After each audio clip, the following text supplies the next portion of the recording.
barnaamijkeennii xogta dahsoon oo aynu daaha kaga qaadayno kala duwanaanshaha dhexdooda ee Masar iyo Itoobiya taariikh ahaan iyo mustaqbal ahaanba iyo weliba hubka baaxadda leh ee ay xukuumadda Cabdifataax Siisi xilligan u iibsanayso baahiyo la xidhiidha badbaadinta marinbiyoodka webiga Niil oo ah isha ay ku tiirsan tahay nolol maalmeedka dadweynaha reer Masar. ku soo dhawaada barnaamijka qaybtii dambe ee qarnigii 20aad ee taariikhda miilaadiga isbedeladii ka dhacay gobolka uu maro webiga Niilku waxay ahaayeen arrimo warwar ku beerayay dawladda Masar oo ah wadan weyn oo saameyn ku leh hareeraheeda sida Afrika, Carabta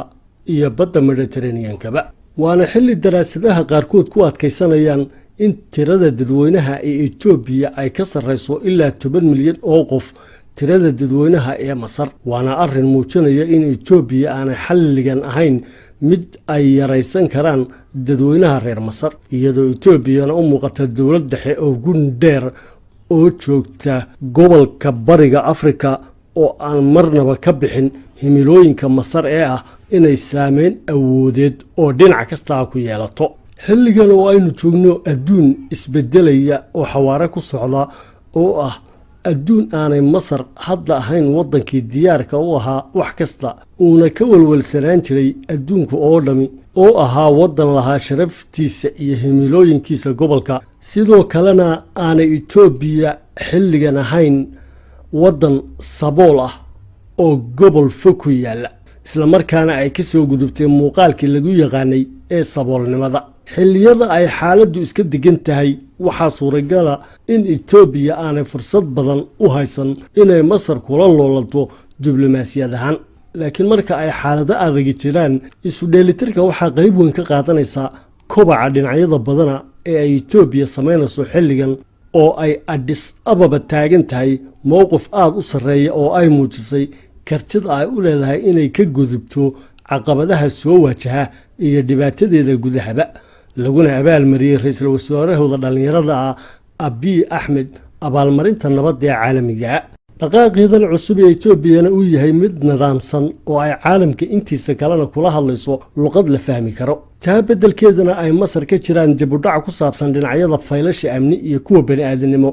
xitaa marka aynu eegno dhexdhexaadiyaha Ruushka ee ay Masaaridu u dalbadeen khilaafkooda biyaha webiga Niilka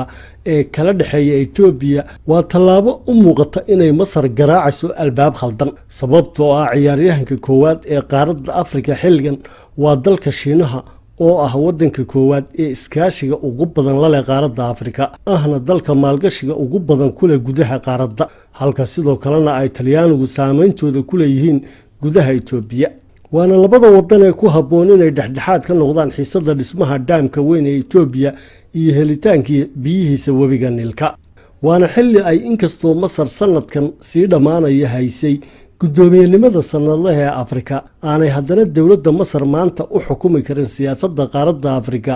sidii ay ahaan jirtay muddo 10 sannadood ka hor, oo xitaa haddii ay Masar damacdo inay soo ceshato hogaaminta dalalka Carbeed ee midowga Afrika ku jira ay sanado badan ku qaadanayso. wadanka gudihiisana si xun siyaasadda loogu kala qaybsamay oo aqlabiyadda dadweynaha reer Masar diidan yihiin nidaamka Cabdifataax Siisi, isagana ay ka maqan tahay siyaasad dib u heshiisiineed qaran oo ballaadhani. ajandaha xukuumaddiisuna ku kooban yahay caburinta mucaaradka iyo cadaadinta cid kasta oo istaagta dariiqiisa, taasoo keentay inay yaraato haybaddii Masar ee dalka dibaddiisu. in badan ayaan u adkaysan karin haddana inay arkaan Masar oo haraadan kana haraadan biyihii webiga Niilka, hadday yihiin shucuubta Carbeed oo Masar u arka xidid qowmiyadeed oo aasan barigooda ilaa galbeedkooda, amaba dalalka reer Yurub oo Masar u arka mid ka qayb qaadan karta xasiloonida iyo ammaanka koonfurta badda Mediterranean-ka, amaba xitaa guud ahaan beesha caalamka oo ka dharigsan ahmiyadda istiraatiijiyadeed ee Masar iyo saameynta ay ku yeelan karto gobolka ay ku taalo. laakiin taa waxaa barbar socda inaanay cidina inkiri karaynin xaqa ay etoobiyada federaalka ku dhisani u leedahay helitaanka tamarta ay ka dhalinayaan khayraadkooda dabiiciga, sidoo kalena aanay cidina ishortaagi karin dhabaha ay etoobiya u marayso xaqiijinta himilooyinkeeda horumarineed iyo casriyeeneed. xal milatari ayaa mar walba aan suuragal ahaan jirin in lagu dayo khilaafka biyaha niilka. xilligana beesha caalamku diyaar uma aha inay aqbalaan dhicitaanka dagaal sababaha la xidhiidha. haddana inkastoo ay masaaridu militari ahaan ka horumarsan yihiin etoobiyaanka, gaar ahaana dhanka ciidamada cirka, waxay xukuumadda Masar muddooyinkii u dambeeyey isku dayeysay inay diyaar u ahaato tallaabo kasta, gaar ahaan intii ay sanadkii u dambeeyey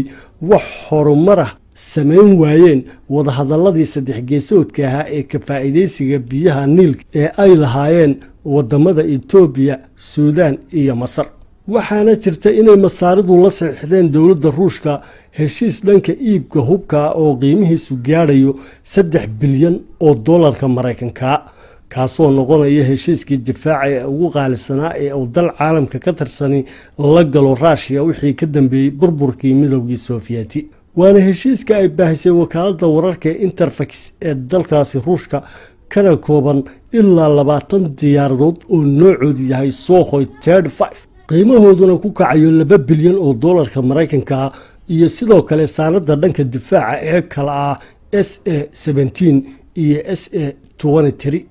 waana heshiiska ay sidoo kale qaybta ka yihiin iibka 40 diyaaradaha helikobtarta oo noocoodu yahay KA-52. 31 bishii August ee isla sanadkan 2019 ayay ahayd markii ay majalada National Interest ee dalka Mareykanku daabacday in militariga Masar isu diyaarinayaan inay helaan 25 diyaaradood oo noocoodu yahay MiG-35, iyadoo xilligaana soo bandhigtay muuqaalada diyaaradaha oo sita calanka Masaarida kana duulaya saldhigga ciidamada cirka Ruushka ee Javorniski. diyaaradaha oo qiimahoodu gaadhayo $2 bilyan oo dollar oo kale, waana diyaaradaha MiG-35 oo farsamadooda dagaalku aad u sareyso una adeegsan kartaa hubkeeda si hubsiimo leh, gaar ahaan dagaalada dhanka cirka ee ay diyaaradaha cadowga iskaga hor iman karaan. waana diyaaradda markiiba baalasheeda ku qaadan karta 6 gantaal oo noocyo kala duwan. waana diyaaradda uu ku rakiban yahay madfaca otomaatiga u dhacaya ee dhuuntiisu gaadhayso 33 milimitir. waana diyaaradda xawaaraha dheereeya ku duuli karta ee saacadiiba goyn karta masaafo 2445 kilomitir. waana hubka uu iibsigiisa shakiga weyn ku gadaaman yahay, gaar ahaan xilligan oo uu kor u sii kacay ismaandhaafka dhex yaala Masar iyo Itoobiya ee ku saabsan qaabka loo biyeynayo dhaamka weyn ee Itoobiya iyo qaabka loo shaqo gelinayo, iyadoo wadahadaladii u dambeeyey ee arrintaa ku saabsanaana ay dhowaan burbureen, isla markaana aanay maalinna dhegaha dadka ka bixin suurtagalnimada in masaaridu isku dayaan fal militari oo dhanka cirka oo ay ku burburiyaan biyo xidheenka Itoobiya. heshiiskan dhanka iibka hubka ee Masar iyo Ruushka oo dhigaya in qaybaha ugu horeeya ee diyaaradaha loo soo gacan geliyo dowladda Masar sanadka 2020 ayaa loo arkaa inuu qayb uun ka yahay qaabka ay Ruushku xilligan ugala wareegeen Mareykanka gobolka Bariga Dhexe, maadaama ay militariga Masar ee Ruushka la galay heshiisku yihiin kuwa uu Mareykanku siiyo deeqda labaad ee ugu badan ee sanadlaha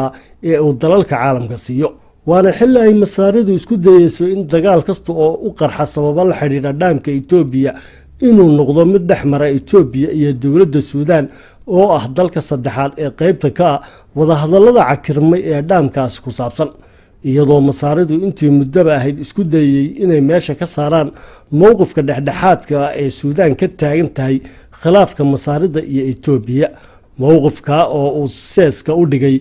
madaxweynihii hore ee Suudaan Cumar Xasan al-Bashir muddadii 30 sanadood ahayd ee uu xukumayay Suudaan. riditaankii madaxweyne Bashir ka bacdina Masar waxay isku dayday inay Suudaan ka yeeglasho dowlad iyada la bax, waxaana ay awoodda saartay sidii ay dalka u xukumi lahaayeen golaha militariga Suudaan, iyadoo dalalka la xulafada ay khaliijkana sida Sacuudiga iyo Imaaraadka ka dalbatay inay dhaqaale ahaan taageeraan golaha militariga. taa beddelkeena Itoobiya oo si weyn ula socotay isbedelada siyaasadeed ee ka socda Suudaan la jaarka kana dheregsaneed lugta ay masaaridu kula jiraan siyaasadda suudaan waxay gacan buuxda siisay banaanbaxayaashii rayidka ahaa ee reer suudaan ee dalbanayay in waddanka ay hogaamiso xukuumad rayadihii kana soo horjeeday golaha militariga iyadoo Itoobiya ergey gaar ahna u magacowday xilliga khilaafkii siyaasadeed ee Suudaan sidoo kalena saaxadda siyaasadeed ee ururka midnimada Afrika kaga itaal roonaatay masaarida oo hayay gudoomiyenimada sanad lahaa iyagoo Itoobiyaanku xilliga ku guuleystay inay midowga Afrika ku qanciyaan in la hakiyo xubinnimada Suudaan ee midowga Afrika tan iyo inta xukunka loo dhibayo xukuumad rayida sidoo kalena Itoobiya kasbatay taageerada midowga Yurub iyo dalka Mareykanka ee dadaaladeedii dhexdhexaadineed ee dhibaatadii Suudaan ilaa ay ugu dambeyntii golaha militariga Suudaan ogolaadeen talabaadkii banaanbaxayaasha iyo qorshihii Itoobiya ee dabada ku hayay midowga Afrika iyo dalalka waaweyn ee caalamka xilligan oo ay Suudaan ku jirto marxaladda kala guurka ahna ma aha mid u saamaxaysa masaarida oo kaashanaya golaha militariga Suudaan inay u adeegsadaan Suudaan dagaal ay wakiil kaga noqoto Masar oo ay la gasho Itoobiya waliba iyadoo Itoobiya xiriir dhow la leh